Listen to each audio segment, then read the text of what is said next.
ఆంధ్రలో ఆడదానికి రక్షణ లేదక్క. స్పందించాల్సిన గవర్నమెంట్ స్పందించలేదు, రక్షించాల్సిన పోలీసులు నా బిడ్డ పరిస్థితి ఇలా చేశారు. అందరూ అన్నేశారు. జగనన్నకి తెలియదు, జగనన్నకి తెలిస్తే నీకు అన్యాయం జరిగిన అన్యాయం ఇమీడియట్ గా నీకు న్యాయం జరిగిపోద్ది అంటే నేను ప్రాణాలకు తెగించి వెళ్ళానండి సీఎం ఆఫీస్ కి. ఒక మధ్య తరగతి ఆడది సీఎం ఆఫీస్ దాకా వెళ్ళడం అంటే ఎంత కష్టం. వెళ్ళినందుకు ఫలితం ఏముంది? పబ్లిసిటీ చేసుకున్నారు. నా ఇల్లు నాకు అమ్మించి పెట్టడానికి వీళ్ళు పబ్లిసిటీ చేసుకున్నారు. పోలీసులకు ఒక విధంగా థ్యాంక్స్ చెప్పాలి.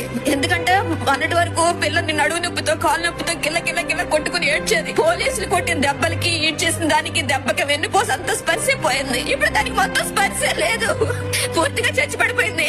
అది ఆడవట్లేదు. వెన్నుపోసి ఆపరేషన్ జరిగిన బిడ్డను అలా ఏడ్చుకుని వెళ్తారా?